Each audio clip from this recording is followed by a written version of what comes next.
Hello and welcome back. Today I'm going to take you through I wouldn't even call it a gardening routine, but the day I filmed this, I was like gung-ho on getting lavender seeds in the ground. We started seeds indoors, but I also think it's important to like get hardy plants, so I want to just also throw seeds in the ground. And the lavender seeds I'm like kind of unattached to because we have so many, and they were also free. I got them from the lavender plants that we already have. And just to give you guys some context, catch you up to speed, this content was filmed over the course of a month from about mid-March to mid-April. And this is a hill I will die on. I love just throwing some seeds in the ground and watering them, tending to them, and seeing that they can actually grow when temperatures might be freezing. We have the luxury of having supermarkets, but I do still have my insurance. We do start seeds inside. These I just get so frustrated with the hardening process, especially in the Colorado sun. We're at a mile-high elevations. It's just hard to harden these guys, and they don't all make it, and I just feel like they have a better chance outside. Before we get into it, I just want to thank you for being here. Thank you for clicking on this video. I really appreciate when people like the content that I make and they watch it. I appreciate your presence here. I hope you're learning something from me. I hope you're entertained. I hope yeah, maybe you can be inspired to like start your own garden, even if you have a smaller space. And if you do like this content, if you could give this video a thumbs up, that greatly helps me. It helps me find other viewers like you that like my content. And feel free, if you like want to see content from me, leave it in the comments. You can shoot me a DM on Instagram. Thanks for being here. So this was the day. I was like, we're putting lavender seeds in the ground. Maintaining 9 garden beds is so much work, but it is very rewarding. And so I'm trying to just do little by little and not like try to take on this huge project all at once. And speaking of big projects, this cookie tray of lavender has sat in the same spot for probably 9 months. And this is just sitting down with the fam to process this. I do this thing where I like get in my little cave and I don't want to interact with anyone, but I really am trying to like take advantage of our time together. And this day I think my husband was home during a weekday because he was sick, and I try to practice what I preach. You know, it's not always easy to slow down, but I really do my best to just slow down and enjoy the present moment with the people that I love. And one of the things that my husband and I used to do when we were just dating was just laughing. So it's fun to kind of have that side of our relationship back, and just laugh together again and laugh, you know, with each other as a family. And here I'm just putting some of that dried lavender into a vase. I love having these around the house, just dried flowers. You don't have to think about watering them or like checking on the mold, and there's no mold getting in the air. And yeah, I'm taking any of the flowers and putting them in this little plastic cup. Been upcycled, and I will then put it in my lavender jar that goes in my herb cabinet.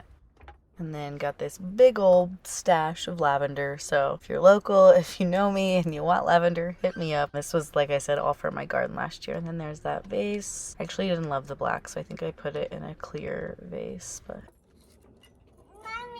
Mommy.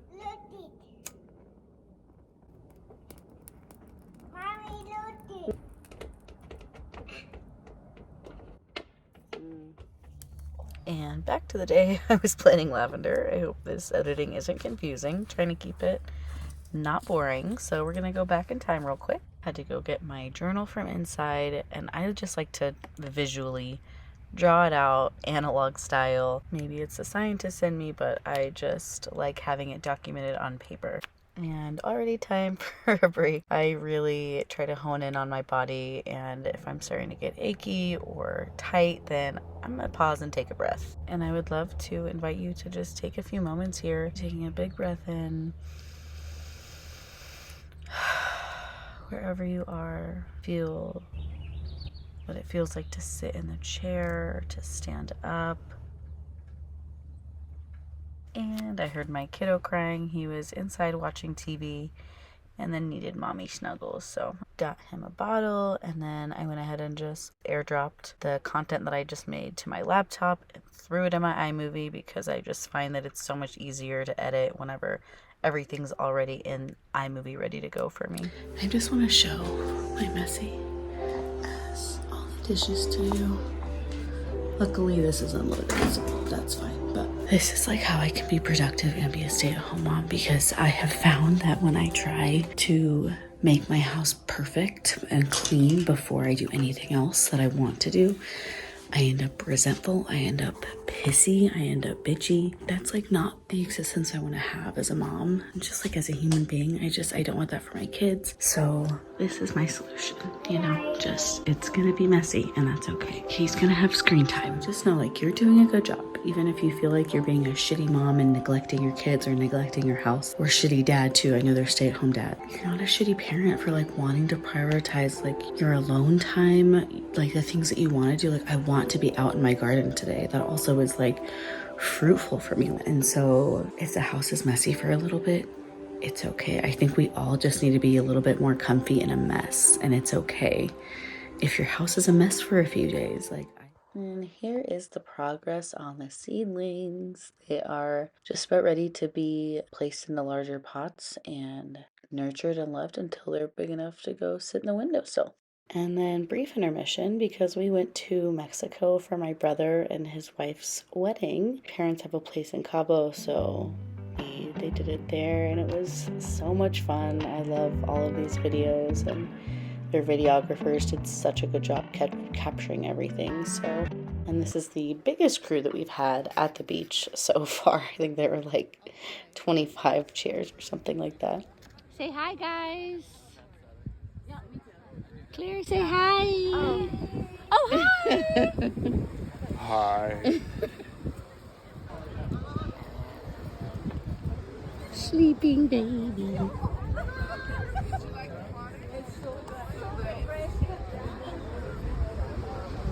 Say cheese. And this was their rehearsal dinner spread at Acre. And this is the wedding spread scenery. So gorgeous. God, watching this again and like hearing the music, it just makes me emotional all over again. I'm not a crier at weddings, and I don't know if it was because my brother is the last of us to get married, and it just was so special and beautiful and a dream.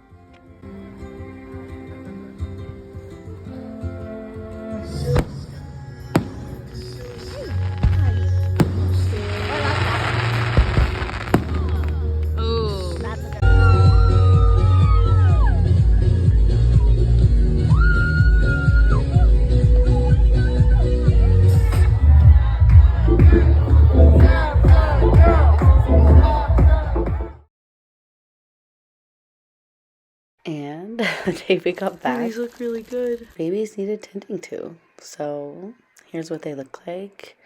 They grew so much while we were gone. My husband's mom made sure that they were watered and all good to go. And I know so many people get discouraged from gardening because they might not have the space, but this is literally on top of my dryer. So in my old place, we literally had like, I don't know, a 50 square foot backyard that was just a cement. So I did everything in pots on the cement. And look how cute. It's one pepper and then one asparagus. And more joys of gardening. There's a little there's a little spider on this one, which is so cute. Can I see by this? Yeah, it's right there. If you don't like critters, gardening might not be for you. Whenever you are gardening and you're using organic growing practices, that means you're going to probably have bugs.